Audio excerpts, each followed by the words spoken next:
Wow, today, day 21 of 64 days, is inspiration, and I'm going to nature to explore this. This little amaryllis I bought it from Trader Joe's in November, and it promised it would bloom. I didn't have to do anything with it, which meant I wouldn't be responsible for it dying.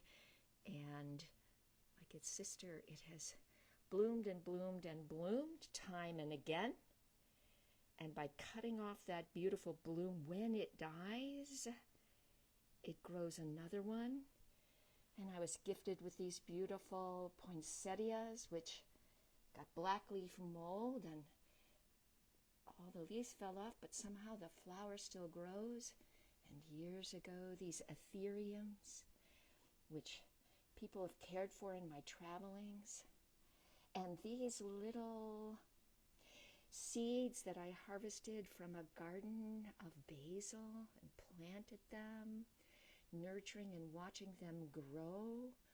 And here, these little spring onions whose tops were cut off and planted in water and growing stalks again. Yeah, it's so amazing to me that I find this very, very inspiring. Now, I'm going to take a walk to my garden, which I have been working on, and I can't tell whether you can see me or my head or my nose or the sweat dripping down my body and going into light and dark, but I am inspired. Are you inspired? Do you gain inspiration? Maybe it's from someone you admire. Think about somebody who embodies peace, nonviolence, who is able to inspire you. I came out this morning because the weather was there, and my my many, many dead plants have filled my garden. And what I saw was these little daffodils, and these daffodils inspired me to clean up and fill this bin full of past beautiful creations there and reveal the new birth of life. Isn't that amazing? And you know, this amaryllis is so stunning to me because they grow really rapidly, but the winter is a time where we go into darkness. And in that darkness, I really hacked up my rose bush, and look, the rose is coming back. But in cleaning all this gunk and junk today, I found these amaryllis bulbs, and I thought to myself, oh my, I think the freeze must have destroyed this bulb, this bulb, this bulb. Will they survive?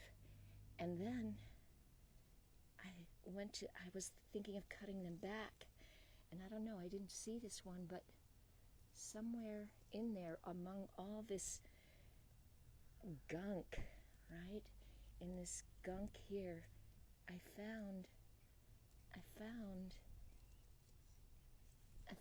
that, look, there's little growth going in there. I thought this decay meant that this amaryllis bulb was dead. I don't know about you. Do you ever feel like you're dead?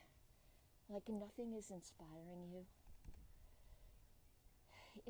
Being uninspired does feel like a lifeless, dredging, I don't know, need for recycle. Our darkest moments, we feel deeply uninspired, and that leads to abandonment and provokes a sense of resentment and either depression or aggression. So can we turn to something that inspires us? Nature is a great place. Like from the detritus, from the debris, from the darkness of the winter. You know, that darkness and the cold. The colder it gets, the more the inner light must be activated in reaction. So as dark as it may seem to you, there is a light of inspiration. And it's inspiration. It comes in, it's spirit, breath. To inhale your inspiration will allow you to exhale your expression. This is what we do as artists. We seek to find inspiration, to awaken images within us. And like the butterfly that goes into the cocoon, it turns into a soupy mess of chaos. But from it emerges a kind of inspiration that can fly then. Who inspires you? What inside of you inspires you? Appreciate others who inspire you, other things that inspire you. Inspiration requires a kind of preparation from your part in order to express and bring inspiration into expression. Prepare to be inspired by asking, seeking. When you focus on being open, like the cup of a great goblet, you can receive inspiration. If you're full, and if you don't clear away some of the detritus, you may never see that new life is possible. Seek new life.